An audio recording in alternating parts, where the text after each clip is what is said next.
قرآن وعلمہ، تم میں سے بہترین لوگ وہ ہیں جو قرآن سیکھیں اور سکھائیں۔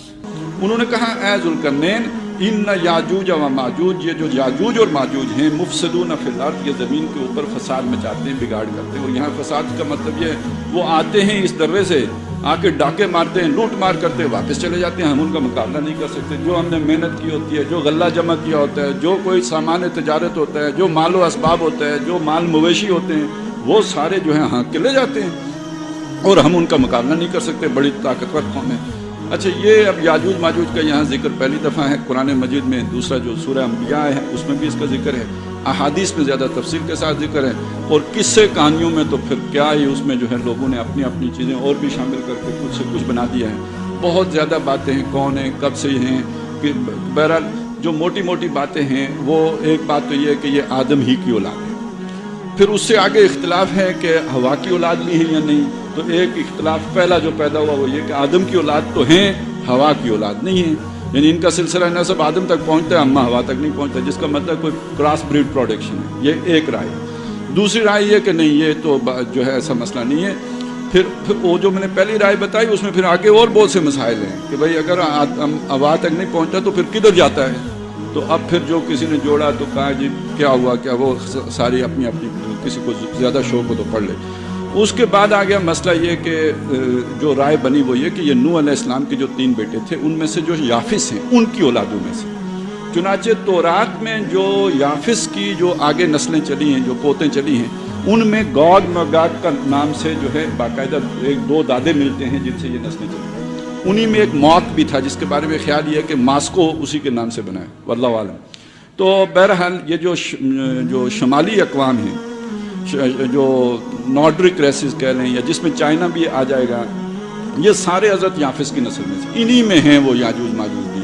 اور یہ آدمی کی اولاد ہے۔ یہ کوئی مافوق البشر چیزیں نہیں ہیں جیسے عام طور پہ تصور ہے، انسان ہی ہیں، انسانوں ہی کی طرح ہیں، اور ہر اعتبار سے جو ہے وہ نارمل ان کا برتاؤ ہے۔ یہ تصور بھی غلط ہے جو عام طور پہ پھیل گیا ہے کہ وہ جب نکلیں گے تو بس اس کے بعد گویا زندگی معمول پر رہے گی نہیں۔ حدیث موجود ہے، یاجوج ماجوج نکل آئیں گے، حج اور عمرہ بھی ہوتا رہے گا، تم کھیتی باڑی بھی کرتے رہو گے، باغبانی بھی کرتے رہو گے، یعنی لائف نارمل رہے گی۔ یاجوج ماجوج نکلے ہوں گے، اور زیادہ تر بہرحال جو بھی ہمارے جدید سوچنے والے لوگ ہیں اس میں بہرحال ہمارے ٹریڈیشنل لوگوں کی بھی رائے ہے۔ مولانا مناظر حسن گیلانی بہت بڑی شخصیت ہیں علماء دیوبند کے، اور انہوں نے جو کتاب لکھی ہے اس میں یہ تذکرہ کیا ہے، انہوں نے انہی اقوام کو یاجوج ماجوج قرار دیا ہے۔ علامہ اقبال کے ہاں بھی کم از کم ایک شعر تو وہ مل ہی جاتا ہے کہ جب پہلی جنگ عظیم کے بعد اس علاقے میں، عرب کے علاقے میں قبضہ ہو گیا برطانیہ کا، تو اقبال نے کہا کھل گئے یاجوج و ماجوج کے لشکر تمام، چشم مسلم دیکھ لے تفسیر حرف ینسلون۔ پھر اس کے بعد یہ آج کے دور میں زیادہ لوگوں کا ذہن جاتا ہے چائنا کی طرف، اور جب اس کی طرف ذہن جاتا ہے تو ساتھ ہی شاہراہ ریشم کی طرف جاتا تھا، اب تو سلک روٹ کی طرف بھی جاتا ہے کہ کہیں یہی وہ سوراخ نہ ہو جس کی نبی صلی اللہ علیہ وسلم نے ذکر کیا تھا کہ یاجوج ماجوج کی دیوار میں سوراخ ہو گیا۔ تو بہرحال سمجھنے کی بات یہی ہے کہ یہ وہ اقوام ہیں جو نکلتی رہیں گی اور فساد کرتی، ان کی جو سرشت ہے اس میں فساد کرنا شامل ہے، اور جب بھی یہ نکلے ہیں تو کسی کے لیے خیر نہیں ہوئی۔ اگر وہ تاتاری نکلے ہیں تو انہوں نے آ کے کتنا فساد مچایا بغداد میں، اور اس کے بعد اگر یہ مغربی اقوام دنیا میں پھیلی ہیں تو انہوں نے بھی بہرحال وہ بیلنس جو ہے وہ ڈسٹرب کیا ہے، فساد پیدا کیا ہے اور بگاڑ پیدا کیا ہے۔ اور اب بھی جو جسے ہم گلوبل سویلائزیشن کہتے ہیں وہ نو انسانی کے لیے تو جدید غلامی ہے، اس کی تفصیل تو ایک علیحدہ مسئلہ ہے، غلامی کی نئی صورتیں ہیں۔ تو بہرحال اس کو یوں سمجھ لیجئے کہ پھر آخری جو یلغار ہوگی، مختلف ادوار میں مختلف یلغاریں ہوتی رہیں، ویوز آفٹر ویوز آتی رہی ہیں، ایک ویو کے گزرنے کے بعد دوسری ویو آتی رہی، تو ہو سکتا ہے کہ وہ آخری وہ ہو جو چائنا کی طرف سے آنی ہے۔ تو بہرحال یہ ہیں وہ کہ جنہیں یاجوج ماجوج کہا گیا۔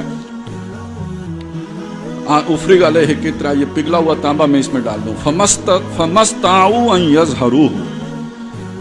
اب وہ استطاعت نہیں رکھیں گے کہ اس پر چڑھ سکیں، اس کو پھلانگ سکیں دوسری طرف سے ادھر سے، یہ ان کے بس سے باہر، اتنی بلندی ہے اس پر چڑھ نہیں سکتے۔ وَمَسْتَطَاعُوا لَهُ نَقْبًا، اور نہ ہی ان کی استطاعت ہوگی اس میں نقب لگانے کی، یعنی سوراخ کرنے کی۔ قرآن مجید نے اتنی واضح بات کی ہوئی ہے کہ وہ اس میں سوراخ نہیں کر سکتے، اب وہ جو حدیث آئی ہے کہ جس میں یہ کہا گیا کہ جی وہ زبان چاٹ چاٹ کے اس میں سوراخ کر رہے ہیں زبان سے، تو یہ تو بالکل قرآن مجید کے بیان سے سری مختلف ہے۔ چنانچہ مولانا مناظر حسن گیلانی نے پھر اس کی تطبیق کی ہے، انہوں نے کہا اس کا یہ مطلب نہیں کہ دیوار میں سوراخ کر رہے ہیں، اور ویسے بھی کوئی معقول بات نہیں ہے، آپ زبان سے چاٹنے سے تو بے طرح پتھر اٹھا کے ماریں تو کوئی ضرب تو کاری کی پڑے گی۔ تو ان کا مطلب یہ ہے، وہ کہہ رہے ہیں کہ جہاں ان کو آگے بڑھنے میں رکاوٹ پیش آتی ہے، طاقت اور اپنے بل اور اپنے زور پر آگے نہیں بڑھ سکتے، وہاں مذاکرات کی بساط بچھا لیتے ہیں،